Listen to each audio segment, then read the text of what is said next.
Hi, Matt Tinker. Some time ago, a friend of mine asked me if I could make him a key for a lock that he had. A 19th century lock. And I thought nothing of it because I've made keys in the past, medieval church keys, keys for television shows, big old keys that were really quite simple, that I could make with a couple of bits of a piece of round stock with a bit of flat welded onto it and grooves ground into it with an angle grinder, and very crude, primitive keys. So anyway, I said rashly that I could do this. When the key turned up, I realized that it was not a simple, straightforward, primitive, medieval type key. It was a sophisticated 19th century key, which had been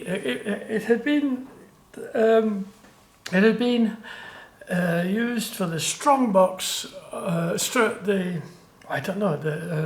the night safe, the storage safe in a coaching relay. So when I saw the key, I realized that I needed to have the lock because there was no way was I going to be able to make that without it. So when they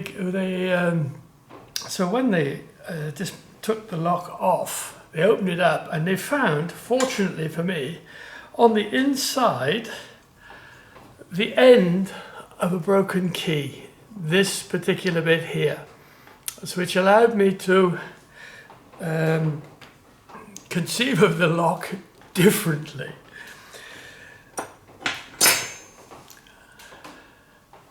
With the actual end of the key, with this part of the key, I was able to take a different approach to making the key. I didn't have to actually make this part, which was going to be pretty complicated. Right, I've already made up this blank for the shaft of the key, and I've got it set in the vise on parallels and between a couple of blocks because the vise won't close completely, which is another story entirely.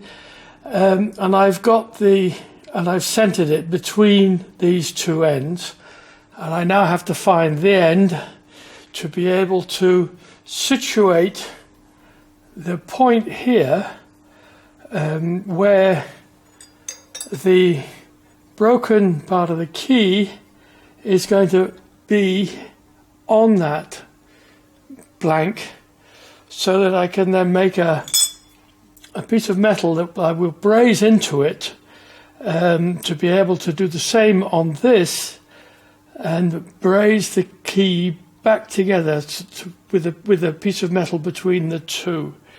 This seems to be the easiest way to make this particular, to repair this particular key, because it will be an absolute bear to do that.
Now, in order to transform these two bits into a key, I need to make a piece that will be brazed onto here and onto here that will go between the two. This needs to have that funny shape in section which will fit into the I don't know what that part of the key is called. I don't have the tooling necessary to do that on the mill, and quite honestly I don't think it's necessary by any means. So I'm just going to saw it out and file it to shape. It's a one-off. If I was doing several of them, then I would think about making a fly cutter and all the necessary bits. But as it is, I think the file and the hacksaw is going to be fine.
So now we're over here in my brazing area. I'm putting flux into the hole and making sure that I cover everywhere where I want the braze to flow. I'm going to do the same with the part that I'm brazing in.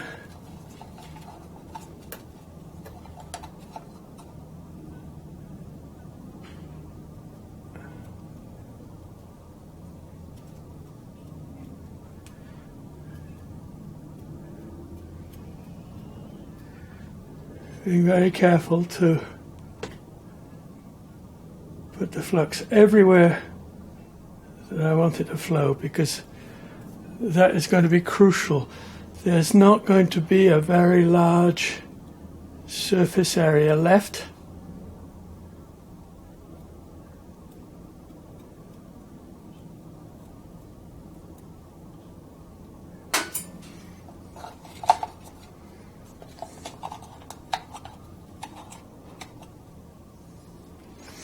These are actually fluxed rods that I'm using, but I feel it's better to have more than not enough.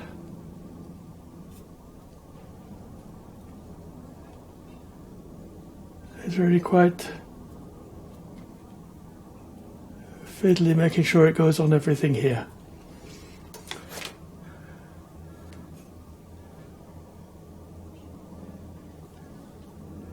Okay.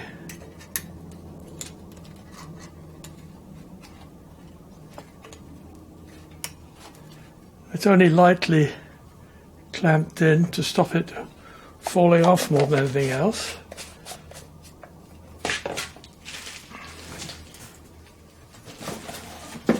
So, grab the torch.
It's not very clear for the minute, but when it's got the light of the torch on it, it'll be more visible. But the most difficult part of any of this sort of brazing job is holding the work in such a way as that it's going to stay in place even though it's red hot. Nice sharp neutral flame.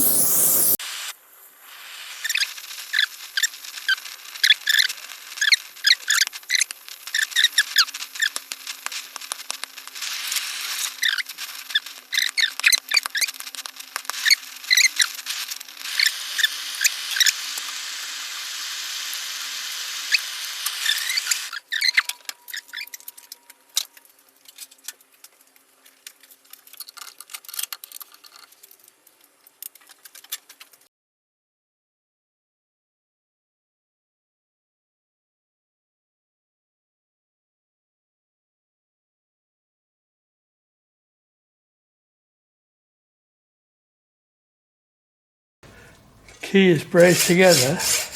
I need to remove the excess metal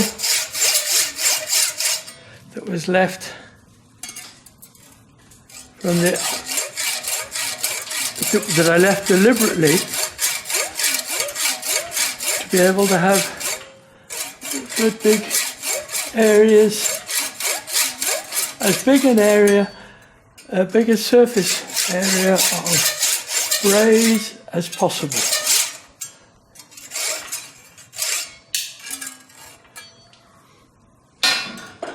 So here, still a bit warm.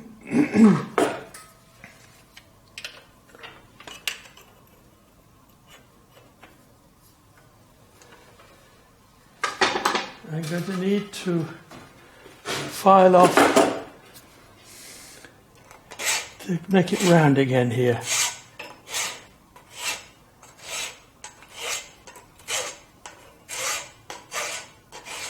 Because the braze is relatively soft and this is a brand new file, it's very easy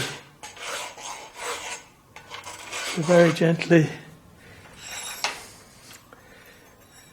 get it back to the right shape. The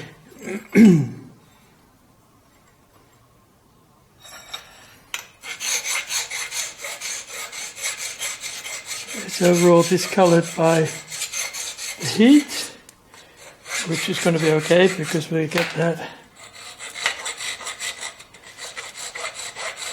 I'm going to sandblast it anyway.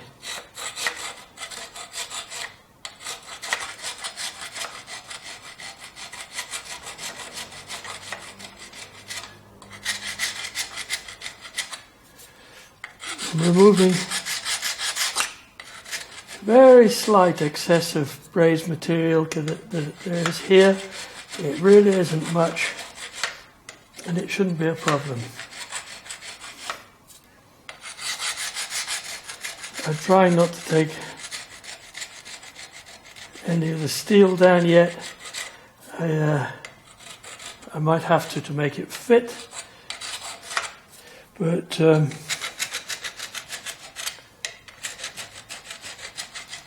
it's going to be a question of filing away gently.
Well, I managed to lose some of the footage of the forging process, but here's the key.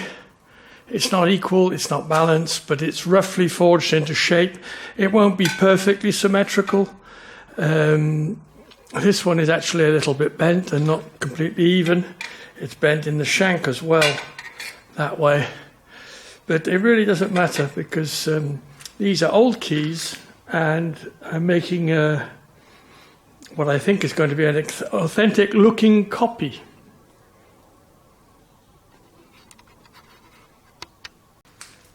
Well, this part of the key worked loose, so I had to re-braze that in position. I didn't film it because it was too nerve-wracking, but fortunately I've been able to braze it back together, and it's now good and solid. That's always that is the weak point, and it always will be, but at least I've managed to correct it. So now I'm back to filing the key to get it to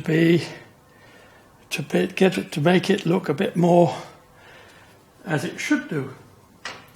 The difference between the two keys now is that this is a bit on the square side, and these edges need blending in around like that. I don't know how far I'm going to take it, but yeah, we'll just go on from there and see how I feel.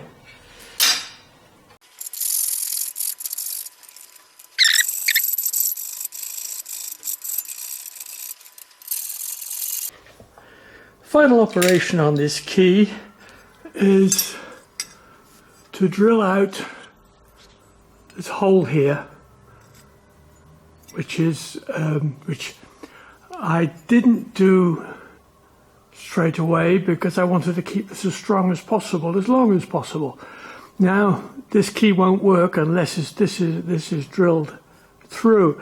So when I brazed the tongue in here, it went in deeper than where I'm going to drill. Theoretically, it should now be held in by the braze on just the thickness of the edge of the shaft of the key. In order to put this in the chuck so that I can drill it, I made two half. I cut a tube in half that I made on the lathe to enable the jaws of the chuck to close around it. The bow of the key should go back behind the jaws, and so I should be able to mount it without any problem.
Here's the key in the lock.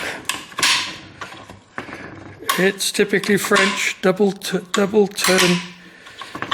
It's got a point here where it sticks. Now this lock,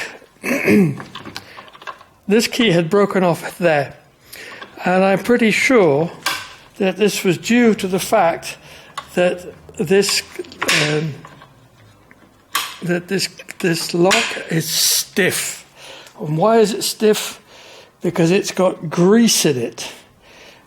People, oh, you've got to no, this is not the kind of lubrication you need for this. To have grease like this means it's just sticky and doesn't move. So what I'm going to do is to take it all apart, clean it, and then I'm going to sandblast the parts and use a bluing compound, a blacking compound, a cold blacking compound to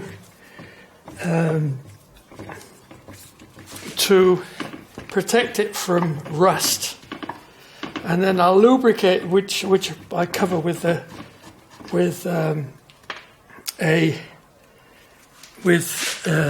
bees furniture wax.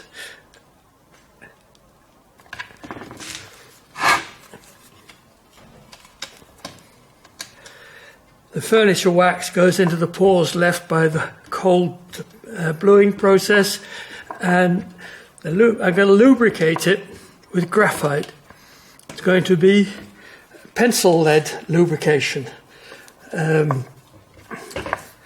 Graphite is a very good lubricant for locks in that it doesn't dry out and it doesn't accumulate dust.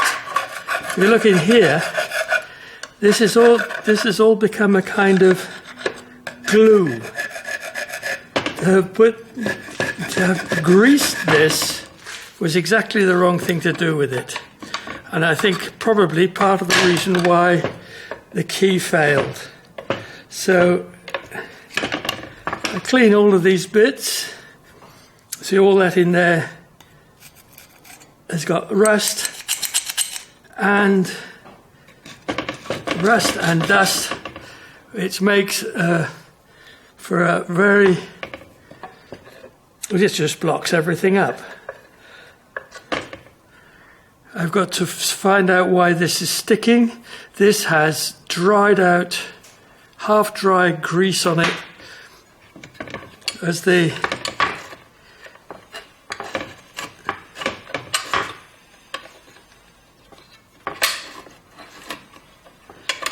typical French double lock. Very nice 19th century mechanism.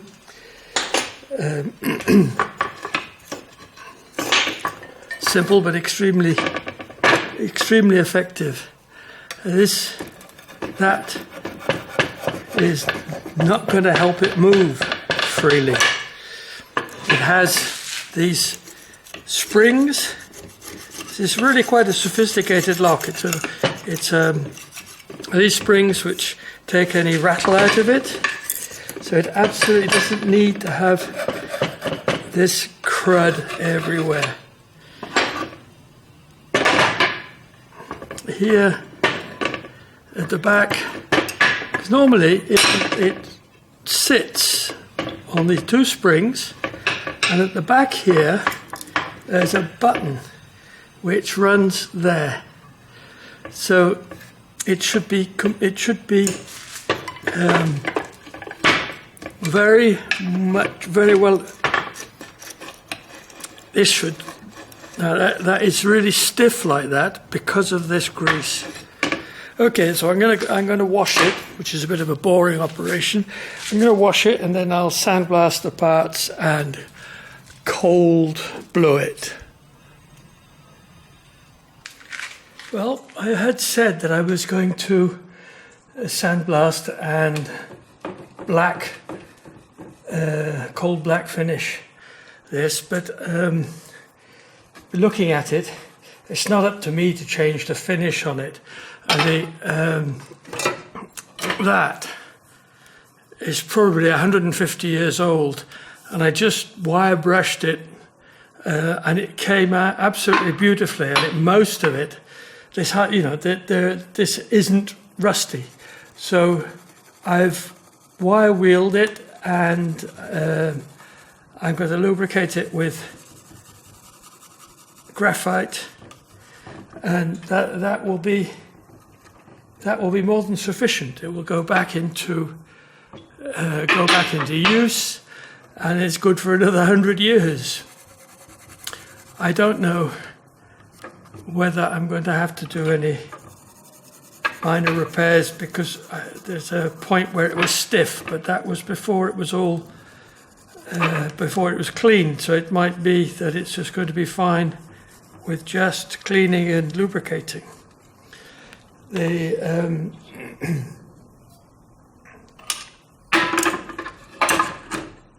there are 2 springs underneath here which stop it rattling. I think I already said that.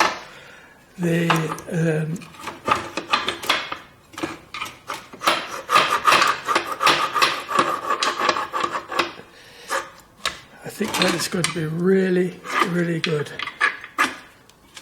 once it's all obviously back together again properly. That is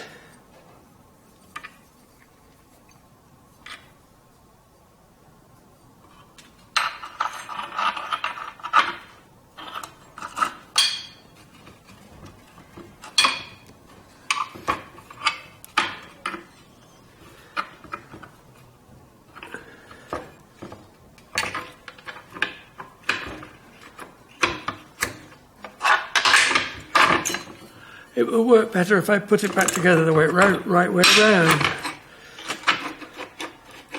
Right, and that goes there. That goes like that. There's spring. It goes in there, which acts on that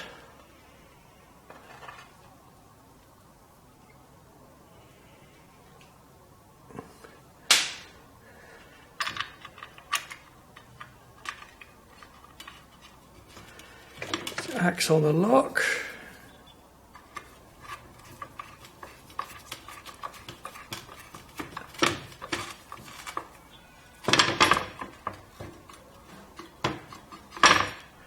Okay, now I don't think this is even it's had, oh yes, there is some pressure there, so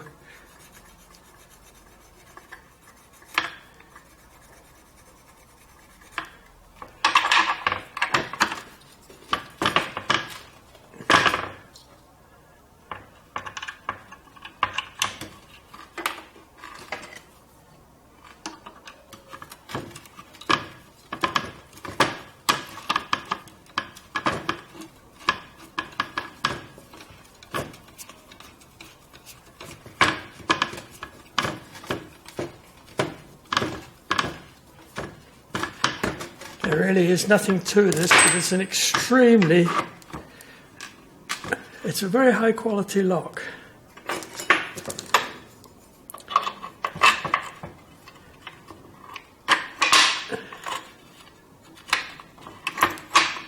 Beautiful. It sticks a little tiny bit there. But that, in comparison with how it was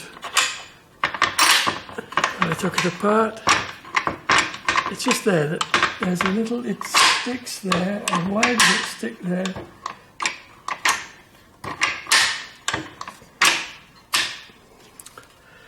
It may need some more lubrication here.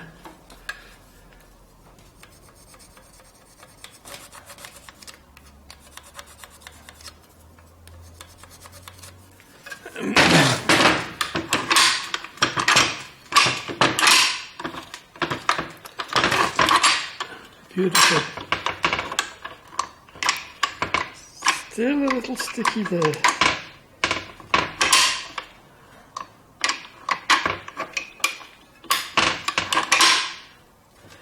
Let's see if we can find out why.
That's where it sticks.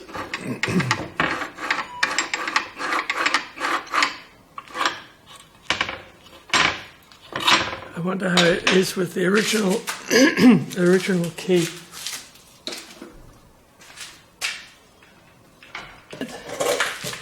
Anyway.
Okay, for it to work, I can't really tell what's going on.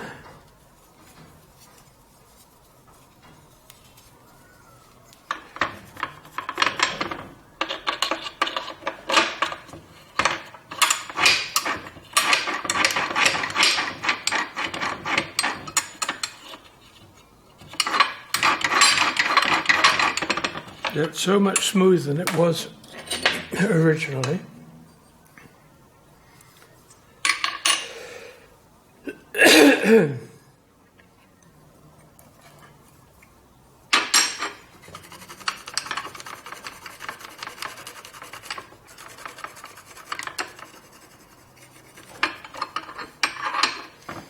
Any surfaces that are going to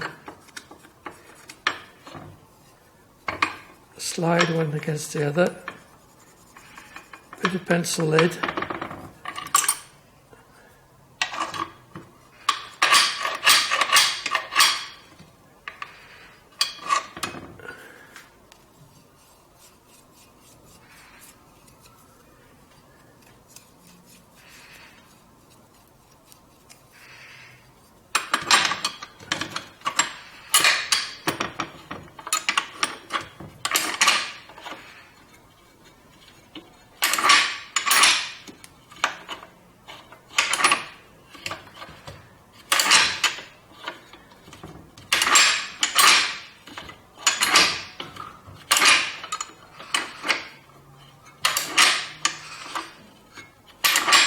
Beautiful.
Right, I'll have a look, see what it's like with the lid on.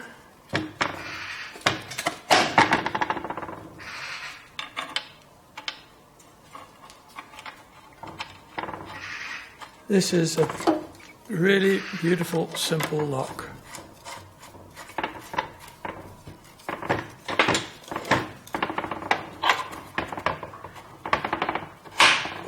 That is a bit stiff.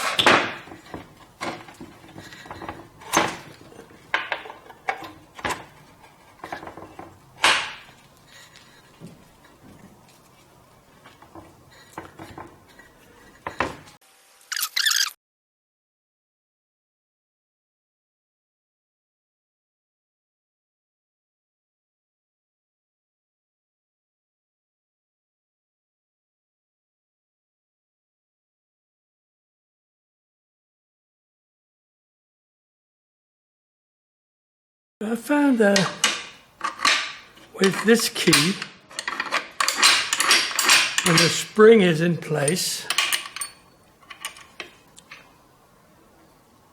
it's catching. And I think I know why. There.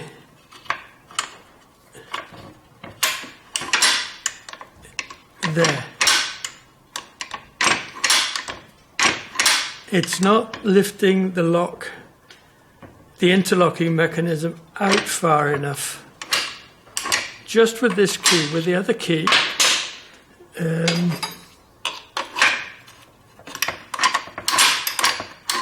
it doesn't have that problem at all, which means that the other key must be a tiny bit longer. I'm not going to start adding to that key. So I think the thing to do is to just take off a little, file off a little bit.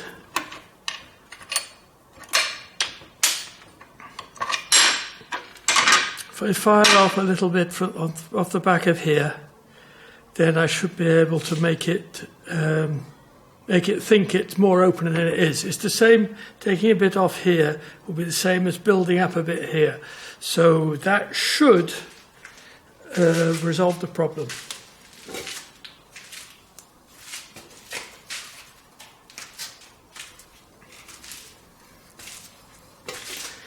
I only took a very, very small amount off. But if this the end of this key was found inside the lock, broken off. If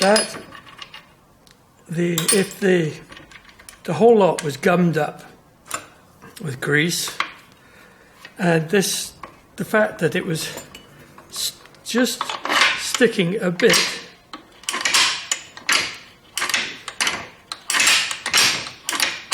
I didn't take very much off.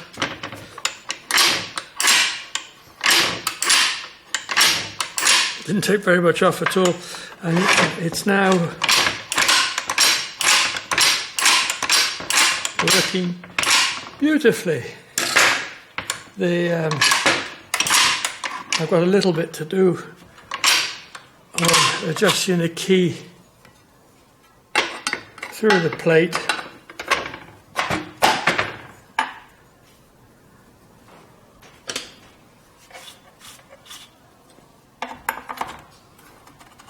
It's a bit on the tight side.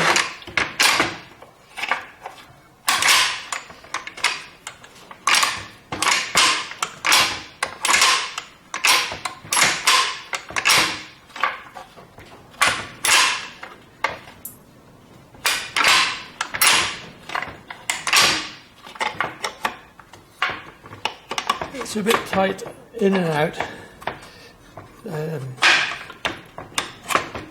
I don't want to leave it that tight because it's a tiny bit too much. But I can adjust that to get that to move freely.